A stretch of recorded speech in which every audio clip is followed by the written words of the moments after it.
How did I turn $92,000 in Google Ads spend into $118 million in sales? I've been asked thousands of times over the last 10 to 15 years how I've done this. I've never shared it. And for now in this video, for the first time ever, I'm going to walk you through exactly how I did it so that you can do it too. So here's what we're going to go over in the video. We're going to start with keyword research. I'm going to show you how I research keywords to create ads. I'm going to go through the account creation process in Google Ads as well. I'm going to show you our landing page for our real estate business that I've been using for years and years and years. I'm going to show you what happens after a lead signs up in our system, how they're followed up, how we use AI, things like that. I'm going to show you how we systematically follow up and we look for buying signals. And then the very end of the video, I'm going to show you the results of getting to that 118 million in sales. So let's get into it. So first up is keyword research. So right now we're in Google Ads. You go to Tools, Keyword Planner, and then in the middle here, it says Get Search Volume and Forecasts. Most people I know don't use this, and I'm just not sure why. This has been the foundation of my success, I'd say, is finding keywords that have lots of search volume and medium to low competition, or if there's high competition, it's still viable financially and you can get a good return on your investment. So we're going to use an example of the real estate business. So I have a real estate company in Western Canada called Countrywide Real Estate Group, and we create ads for them. So if I was going to do an ad in, let's say, the States right now, I'm trying to think, what would people search for in the United States for real estate that would have a lot of search volume and maybe not that much competition? I would think of a company called Zillow. So Zillow is a search portal that is the biggest one in North America. And when people search for Zillow, they're looking for Zillow. So there's probably not going to be a lot of people competing for those clicks. So I click Get Started. It's going to show me all locations in the world. 20,400,000 people are searching this per month. If I narrow that down to United States country. So if I was in America, I would look at it like this. 16.6 million of those searches are in America. So this is a great keyword. And if you look, the competition's low. So most people don't bid on these keywords because they think, well, people are looking for Zillow. They're not going to be looking for me. But there's ways for you to acquire a big enough market share of those clicks for it to make sense for you. So that's the first step, is you got to find keywords that are as high search volume as possible, ideally 10 or 20,000 monthly searches with medium to low competition. That is the first key. Once you find that, you can create an ad and a landing page and a compelling offer around that. So now we are on the landing page, the ad creation page in Google Ads. So when you go and you create an ad, it's going to put you to this page. We're going to start with the final URL. So this is where the actual person's going to land when they click your ad. So this is where your landing page will be. What we want to do here is we want to create a series of headlines and a series of descriptions that speak to the keyword phrase and the offer that we're going to be offering. So for this particular instance, if I was in America and my website updated faster than Zillow, or had listings that Zillow doesn't have, or it had sold listings available and Zillow doesn't have that, I would use those as compelling offers for my headlines. So for instance, faster updates than Zillow, exclusive listings, 330 plus sold listings, which our website has on it, 250,000 plus listings, new active ones, which our website has on it. And just run through a bunch of these different ads. The cool thing is that Google is going to serve these up one against each other and see which ones perform better. So you're going to actually get data to really see what happens. So when we scroll down, they recommend at least four, or at least 3 or 4 headlines. I do more, just so you have more for them to test. And then descriptions, there's 2 required and you're allowed to do 4. So the first one here I would put in is get MLS listings up to 72 hours faster than Zillow, if that was true, of course, in your market. A lot of the agent websites or the portals, the portals like Zillow, sometimes they'll be slower to update, but you want to verify exactly what their update frequency is. And if that's a compelling offer that you have, meaning yours updates faster, then you're going to want to use that to hook people to get them into your database to be a potential client. So created the ad. There's another little feature right here. You click on this. you can determine which position it pins in the ad. So if you want something always showing first or second or third, you can do that. If you're not familiar with that, you just want to try it out, make sure you have enough descriptions, you have enough headlines, and then just let Google serve these ads up, and you can see the data to see which ones actually perform better. And the better they perform, the more you're going to want to double down on those ones. So let's just do a recap real quick. So keyword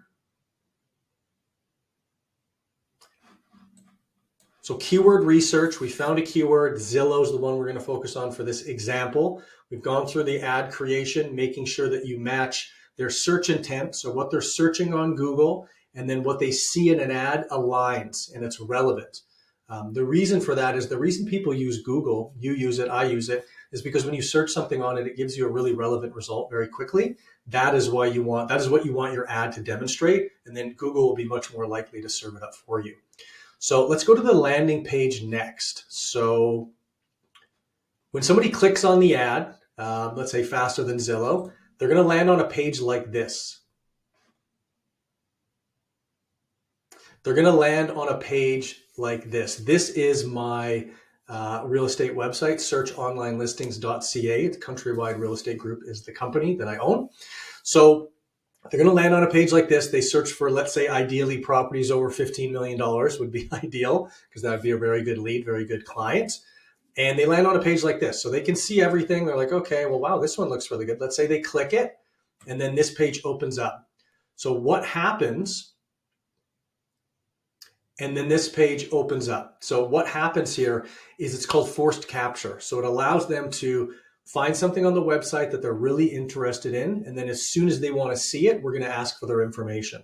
So you want to have a super compelling offer here, meaning the thing that you're asking for, in this case, it's their full name, their email address, and their cell phone number, is less valuable to them. And they're going to resist. They're going to not be unwilling to give it up for the offer that you're offering. In this case, it's something they looked and they went down a couple rabbit holes to find. So they want this listing. They want to see the details on this particular listing. So now they've signed up here. Once they've signed up, what happens is they actually get a login for our website automatically, and then we can track what's happening. And we'll go into that next, and I'll show you exactly how we nurture them there.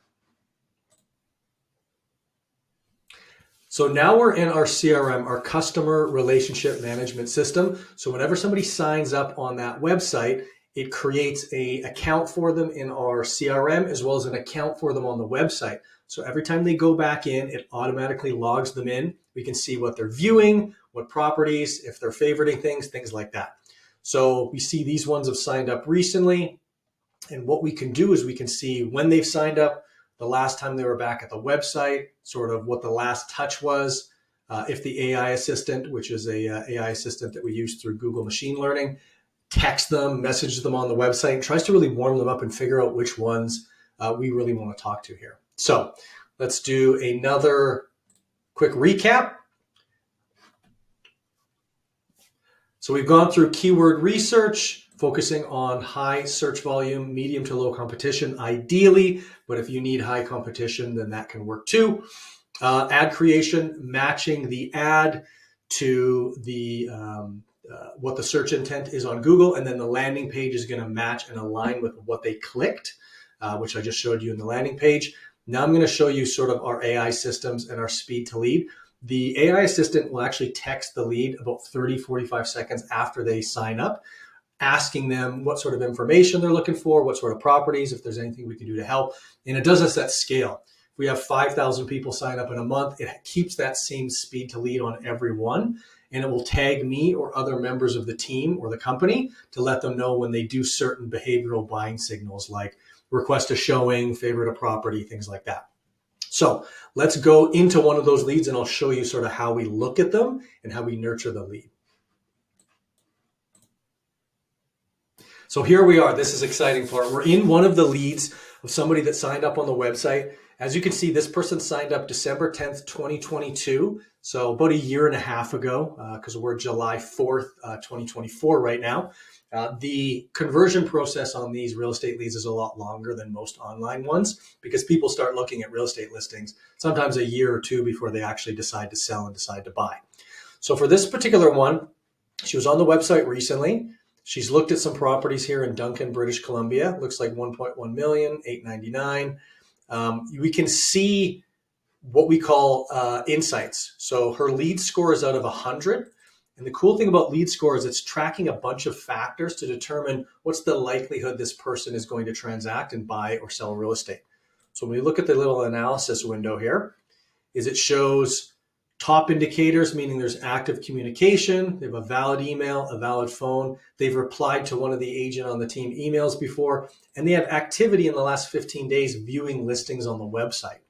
We can dig a little bit further into it here, see how many times they've searched, how many properties they've viewed, if they've ever left us a message, if they've ever requested any showings, and then their communication. So the call connect rate is the percentage when they pick up when we call them. So 50% of the time they're picking up, which is pretty good for an online lead.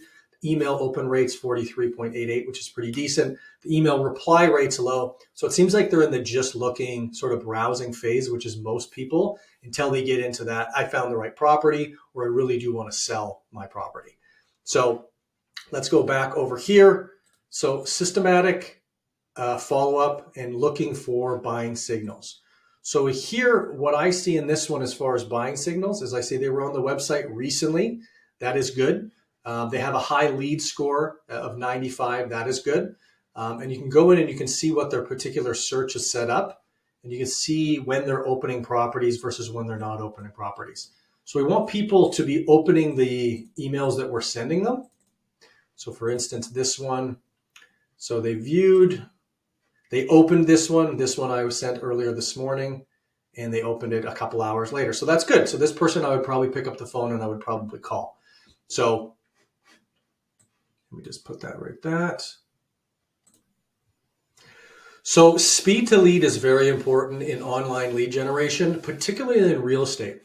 There's a study that came out by Harvard a long time ago, actually quite a while ago, that said if you answer and you request, or sorry, not request, if you reach out to somebody who signs up on a website form within 5 minutes, the conversion percentage is way, I think it was 10 or 12 times more than if it's more than 5 minutes. The reason being is in this case, they're actually still going to be on the website viewing listings when you talk to them.